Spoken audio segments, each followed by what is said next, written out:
Thanks, everyone. Please have a seat. Kids, if there's any kids here, you can head up for Kids Life, so you just go along the hall and up there. Next week, if there's kids coming, Maggie's leading it, and as is Maggie's wont to do, she always has something creative. She's asked that they bring a little pet. So it needs to be a pet in a cage, like a rabbit or a guinea pig or maybe a goldfish in a bowl or something, not your dog or cat, that's going to cause trouble. But if you're coming along with kids next week, they can bring a caged pet. So if you need more details, Maggie, wave your hand. She can tell you all about that. Thanks, Maggie. You might want to grab this little booklet if you got that. There's a QR code for soft copy, and we're going to work through this together. Picking up, we've been dipping in and out of Luke's Gospel over the last, 6 or 7 years or something or other. So we're up to chapter 19. So if you want to open your Bible at Luke chapter 19, we'll get to that in a minute. And you'll find a page in that booklet where you can write some notes or, vent your feelings or whatever you want to do. So if there's anyone who's a cartoonist, I always like to see happy pictures. So if you draw an interesting cartoon, come and show me afterwards, and I'll look forward to that. Wrapping up holiday season. Who went away for holidays? Maybe a quarter. Who stayed at home and maybe did something a little bit different to the normal routine? Maybe another quarter. That means for the half the room, you just stayed home and did the same old dreary stuff. Is that right? No break, no holiday. Well, that's a bit sad. When I went to school, maybe it was the same for you, you'd come back from the long Christmas holidays and the teacher always had the same task.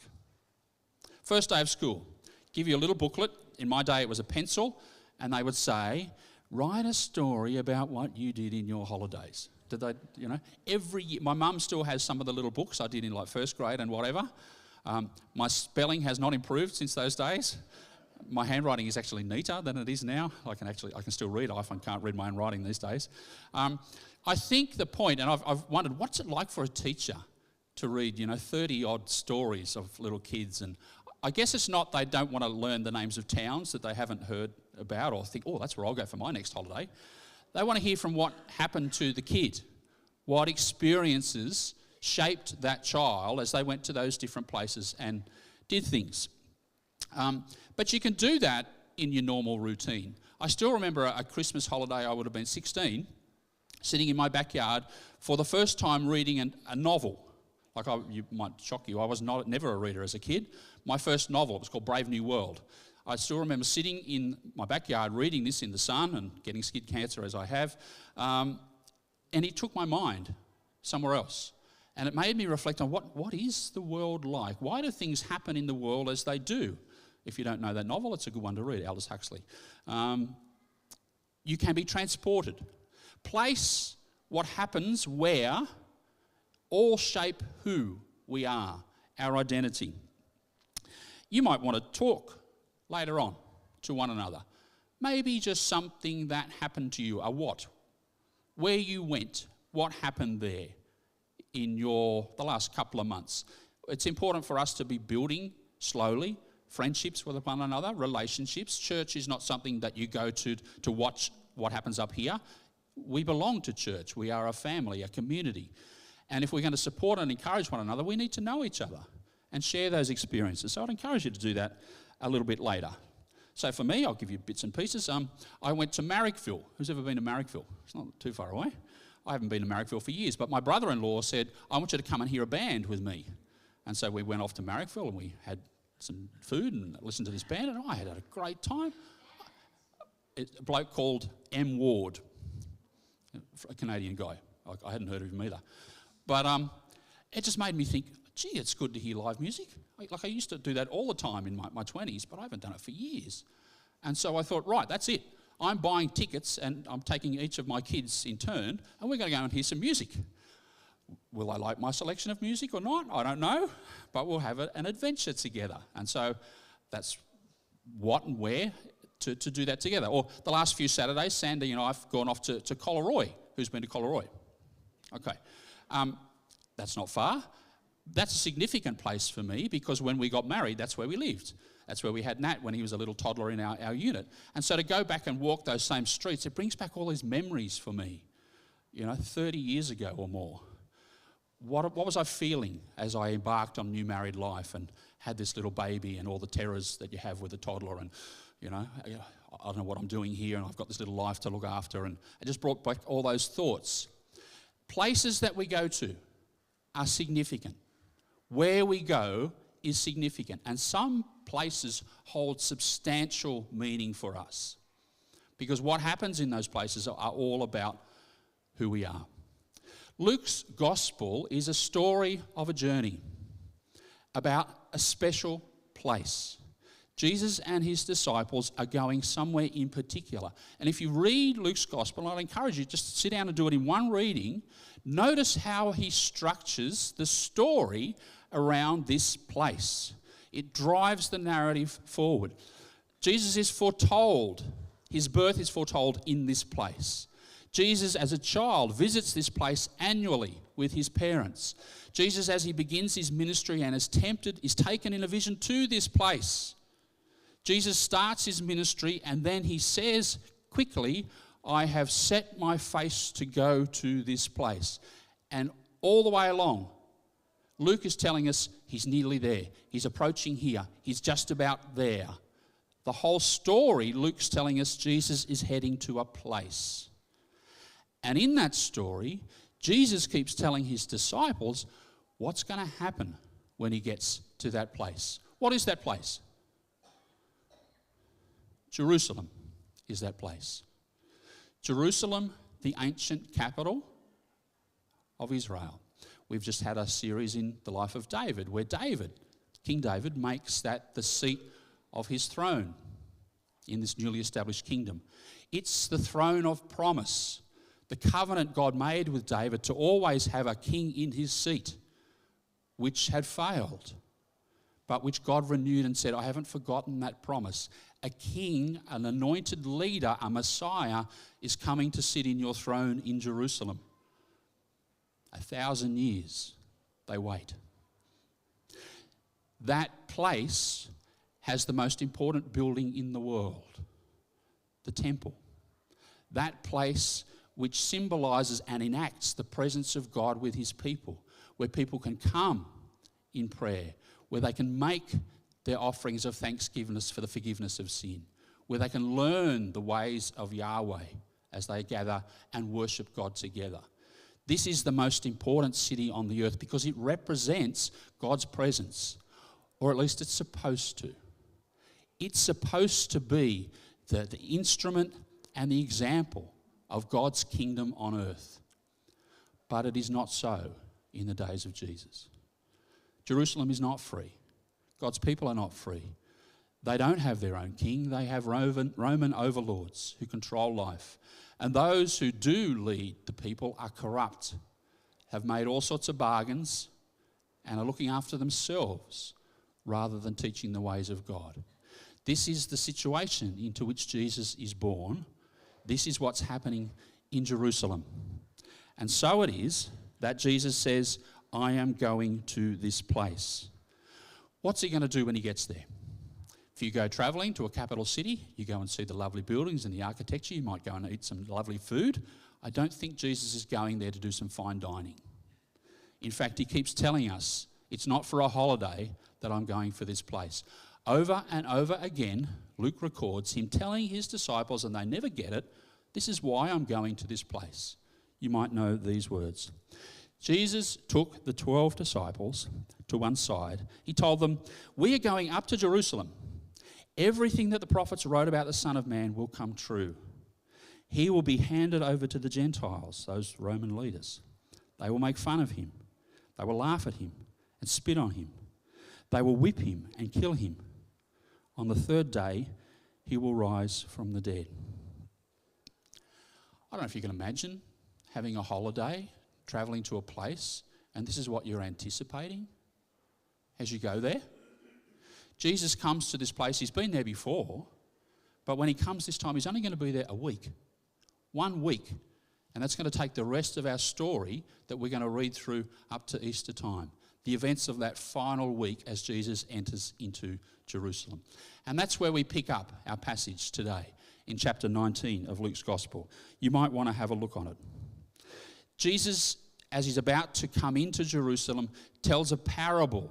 And if you look at the beginning of chapter 19, it's there, about a king who went on a journey and came back, and people were not wanting him to be king. And he left people in charge to do stuff, and some were faithful and some were not faithful. And he says there's consequences for how people respond to the presence or absence of the king. He's not talking about a future judgment. He's saying this is what's about to happen now as I come into this city. Let it see before you how people respond to me as the king. And take that lesson for yourselves, you first disciples, but also us disciples as we read. That king is rejected.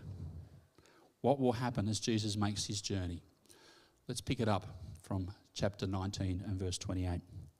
When he had said these things, told that parable, he went on ahead going up to Jerusalem.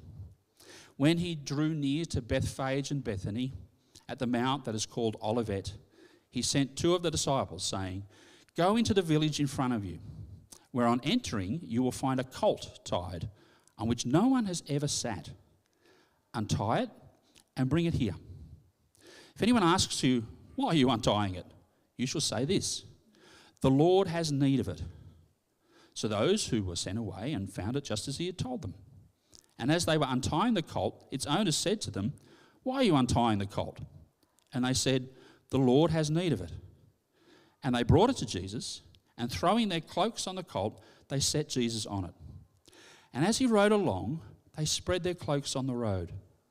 As he was drawing near, already on the way down the Mount of Olives, the whole multitude of his disciples began to rejoice and praise God with a loud voice for all the mighty works they had seen, saying, "Blessed is the King who comes in the name of the Lord. Peace in heaven and glory in the highest."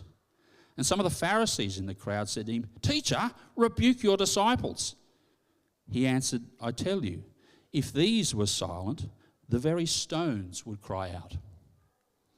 And when he drew near and saw the city, he wept over it, saying, "Would that you, even you, had known on this day the things that make for peace.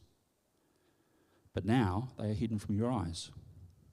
For the days will come upon you when your enemies will set up a barricade round you and surround you and hem you in on every side and tear you down to the ground, you and your children within you. And they will not leave one stone upon another in you, because you did not know the time of your visitation." And he entered in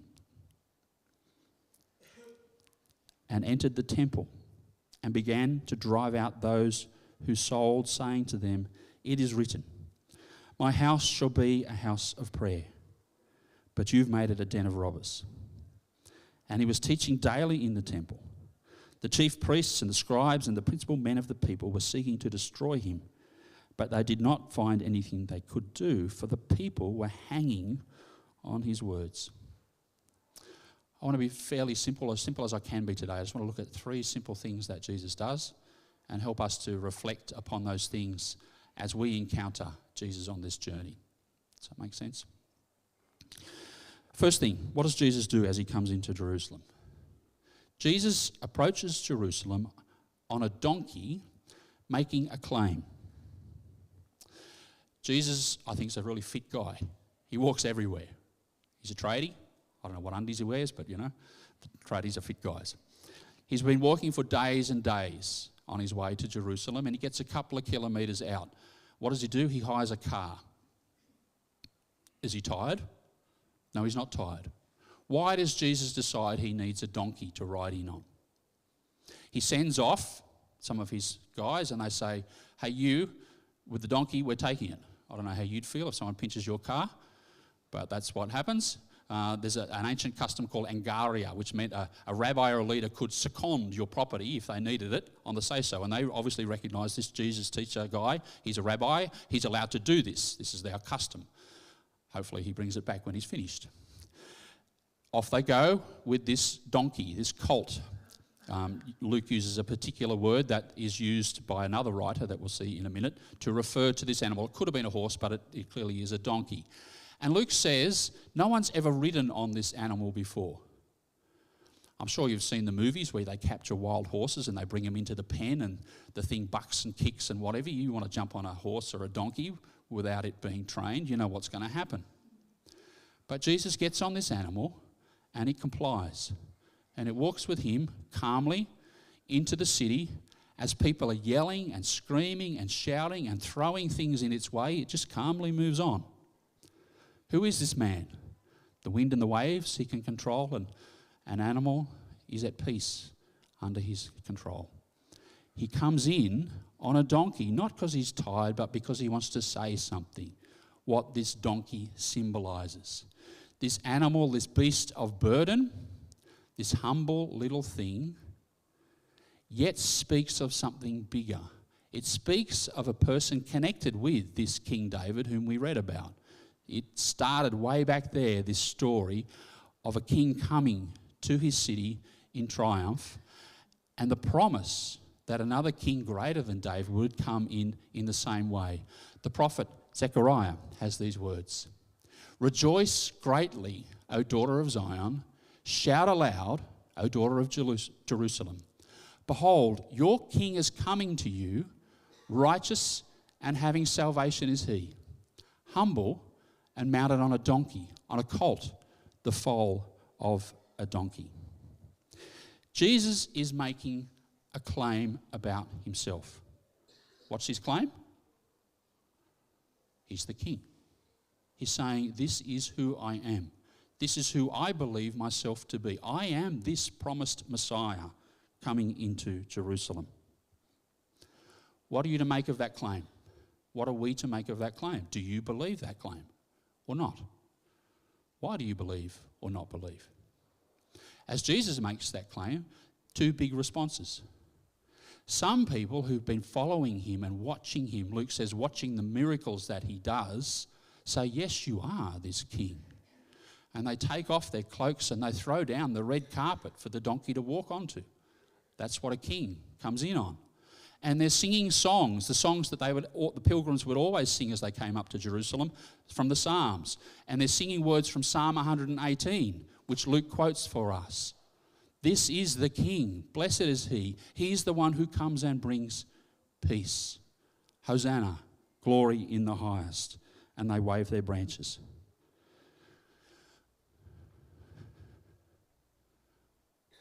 Blessed is he who comes in the name of the Lord.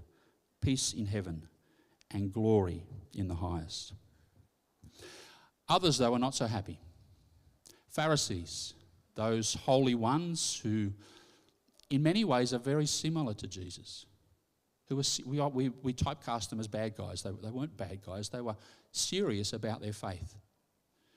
But they have a serious problem with this Jesus and the claims he's making. He's not doing it in the ways that they think it should be done. And they say to this crowd, "Oi, stop it. Jesus, tell your disciples to be quiet. Stop singing in this way, making this claim about you." And Jesus says, if you silence them, the very stones that we're walking on will cry out this message. For that is who I am. You mightn't recognize it, but creation will recognize it. Because this is who I am. This is the claim that I make. Their response is to silence others. What do you think of that? How does that happen in our world today, where serious, devout, religious people disagree with others and try and silence them? Or I don't like what you're doing, or I don't like what you're saying. This isn't our way, it's the wrong way. Do we not see this same mentality in our world today? Whole countries are run according to this ethic, this value. But what about in churches? Are we not prone to do this same thing? Someone's a little bit different from us. Oh, that's wrong. You can't do that. You can't say that. That's out of order. Those in power silence those who challenge them. And this is the way of the Pharisees, and it's a trap that we ourselves can fall into because it's human nature. Something makes you uncomfortable, you want it stopped.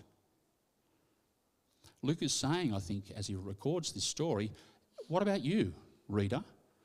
Are you like these Pharisees? Because I can be like a Pharisee. We can be so zealous and devout, we think our way is the right way, that we get cranky with other people who are doing the wrong thing.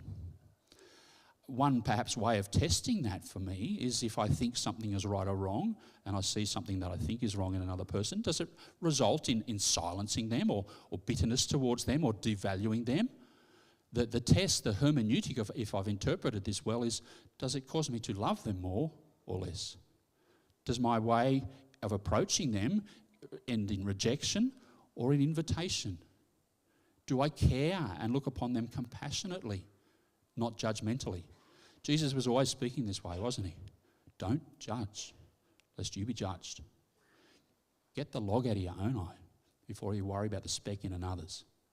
Jesus' response as he sees these Pharisees, as he sees Jerusalem in such a mess, the nation in tatters, people rejecting God's kingdom, is this.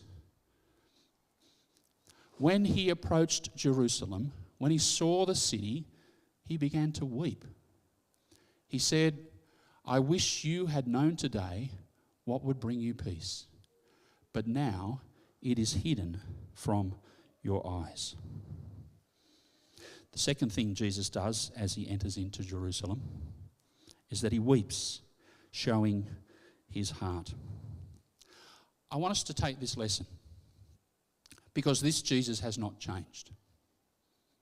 When we reject God, and we do that every day, when we ignore his presence, when we fail to follow in his ways, what is his response? How do we feel that God feels about us?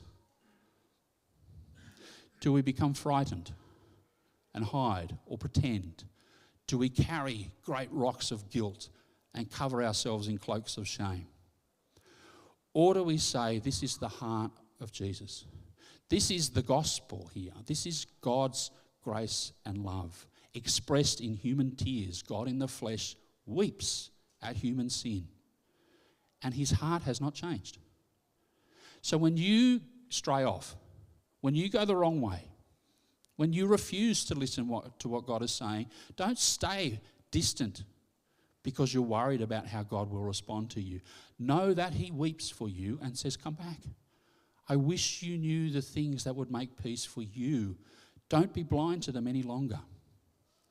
And when we look at other people doing the wrong thing, don't be angry and bitter or meet them with hatred.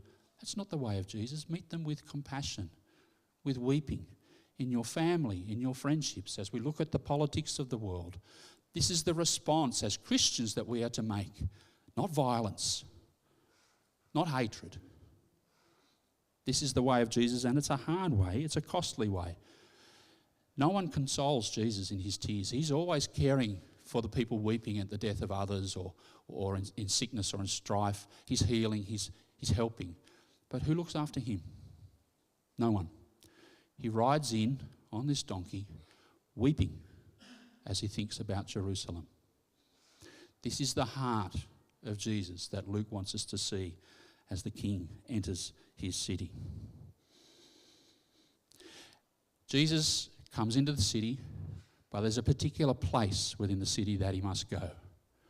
He ascends up to the top of the hill where there is a great elaborate building, a whole complex of buildings. Solomon, David's son, had built a great temple which had been destroyed, but it had been rebuilt. Herod the Great, king, had rebuilt his masterwork. It was said it was the finest building in the ancient world. Pyramids, nothing in comparison to this building. The most beautiful building ever built. Almost finished in the times of Jesus. And he comes up into this complex with its concentric circles of walls about who could come into where, the court of the Gentiles and the court of the women and the priests and the Holy of Holies where the high priest could go. This complex which represented God's rule and reign on earth, the place where people could connect with God, where they could bring their offerings of thanks and praise, where they could make their sacrifices of thankfulness that God forgives sin and takes it away. The death is not mine, but this animal, God's justice somehow works it out that we go free, even though we are guilty. This is the place that Jesus comes to. But what does he meet as he comes there? If you go to the temple and you want to put your offering in, I could show you, they found the old trumpet where they used to drop the money. You had to put in the right coins. You couldn't have pictures of, Caesars and whatever. You had to pay the temple tax with the right coinage. And so you had to, like you do when you travel to another country, swap your money. And so they had money exchanges. And if you come to make a sacrifice and you're walking 200 kilometres, you're not carrying a sheep the whole 200 kilometres. You've got to be kidding. You buy it when you get there. And so, you set up a place where you can buy your doves or your sheep or whatever it is you want to sacrifice. And people being what they are think, business opportunity. You beauty. And so in this courtyard where the Gentiles could come, they set up a marketplace. And people are haggling over the prices of sheep and doves. And it's cacophony of sound, and you can imagine the smell because there's a lot of sacrificing going on here. You come here as a Gentile to pray, and there's people, no, 10% less, thanks. I said 30, no, you said 24. This enrages Jesus. What's going on here? Then Jesus entered the temple courtyard. He began to drive out those who were selling there. He told them, "It is written that the Lord said, 'My house will be a house where people can pray,' but you have made it a den for robbers." Brigands hide out here in public view. Jesus is quoting, and I've included, this is the NIV Reader's Edition, like as a kid's version. I quite like this version of the Bible, and it includes the passages that are quoted. Jeremiah there said exactly those words standing in exactly the same place.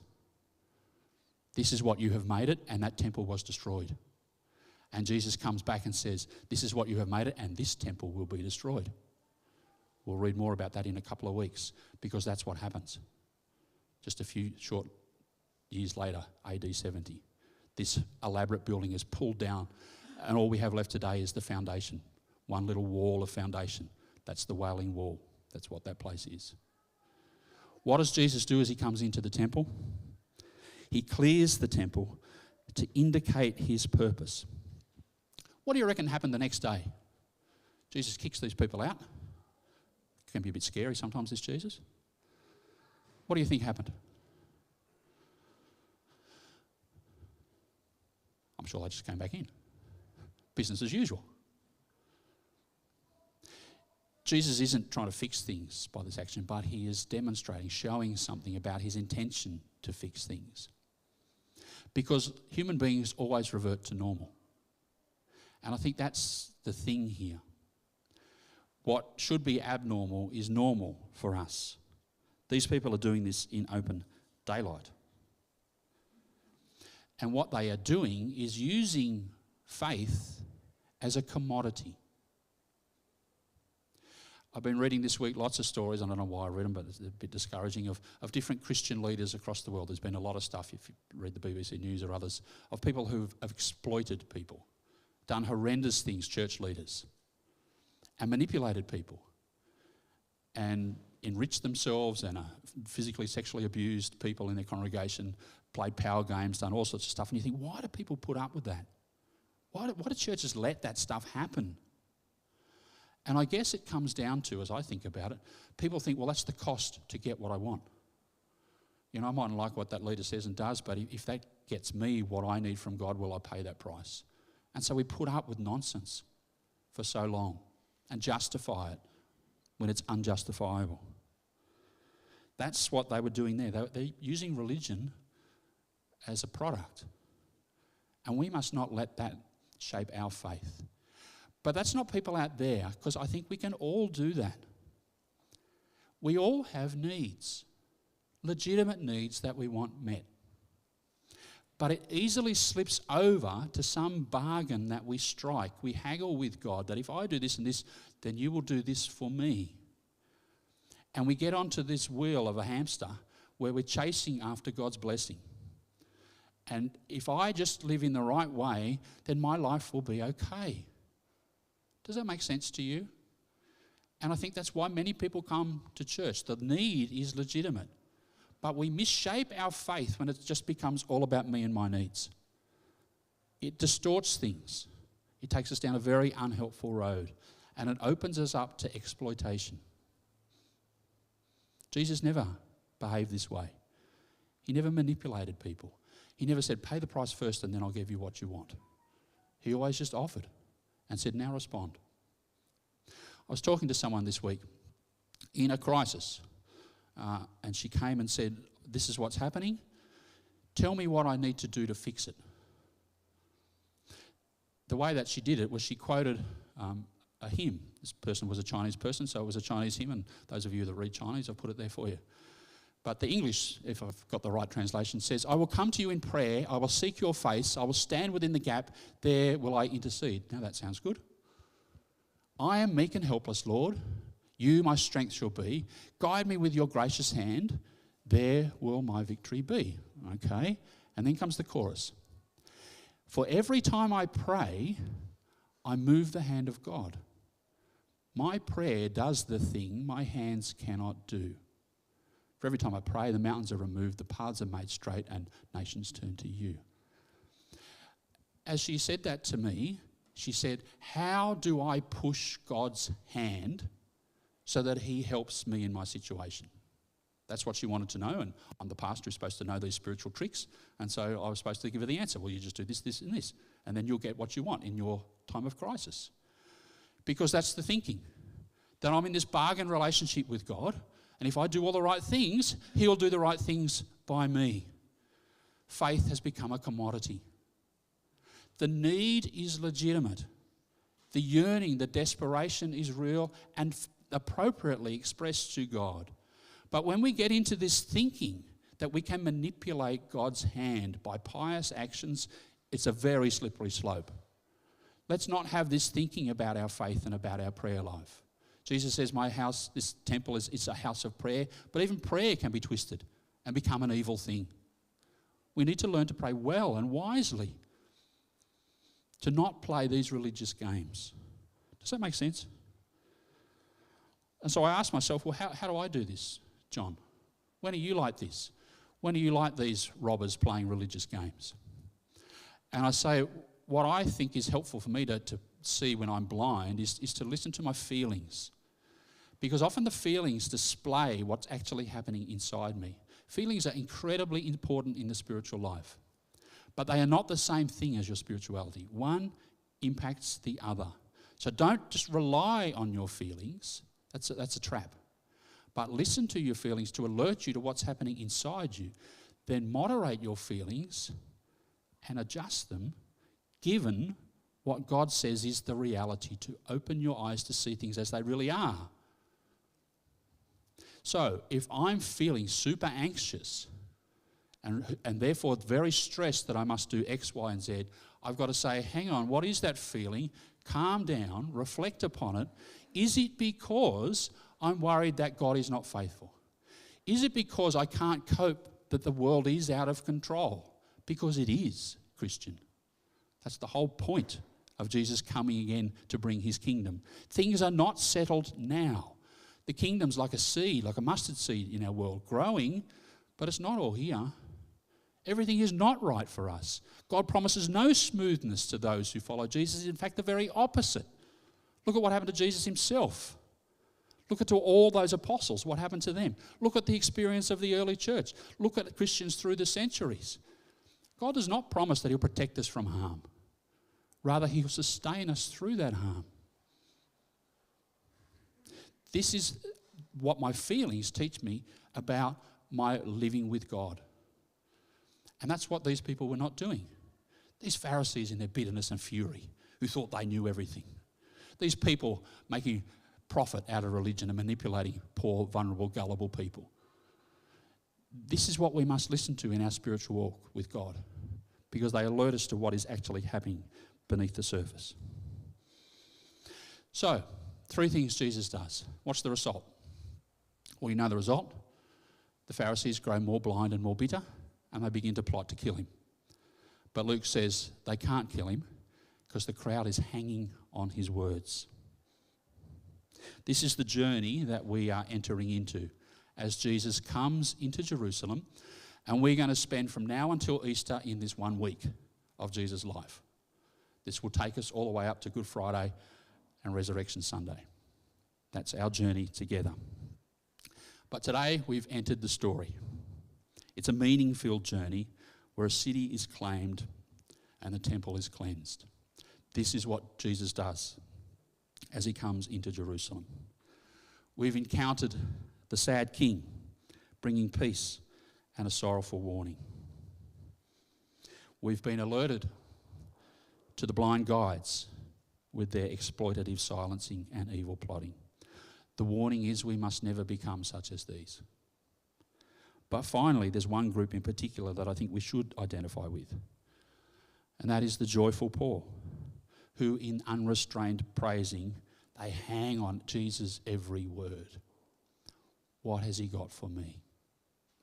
That's our invitation as we come into this place. As we walk this journey together through Luke's gospel, God is saying to us, are your eyes open? Are you willing to see what I have for you? Are you going to walk this path as a disciple following this same Jesus who is risen from the dead and present with you by his Spirit? Will you follow the way of the Pharisees? Will you be a merchant, pardon the name? Or will you be someone singing praises to God? Who will you be on this journey?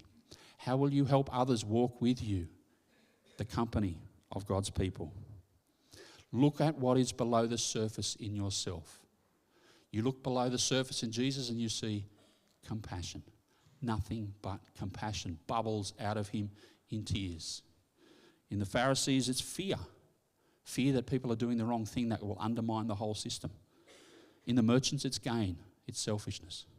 But in the crowd, it's need. Can I say, I need you. I need your help. Not as a bargain, but because I trust you and love you. And I want the life that you have for me. That's what Jesus is bringing as he brings his kingdom, the king coming into his city. It's going to be a costly way for him. And it will be for us. Because he doesn't promise smooth sailing. Let's pray together. Our God, we are thankful for this story that takes us to an ancient place. Some of us have been to the modern place, but it's hard to imagine what it was like in Jerusalem in those days. It's hard perhaps to picture this man riding in on a donkey and the crowds acclaiming him and others plotting against him. But open our eyes enough to see ourselves in the story. That's why Luke has written it, to help us meet this same Jesus and come along with him. Give us courage to face the things, the fears, the emotions that we suppress and hide from ourselves and others, and transform us from the inside out. Thank you that we can walk this journey together, that we are pilgrims together on this road. And so I thank you for each person here, and I pray your blessing on them. In the name of this wonderful Jesus. Amen.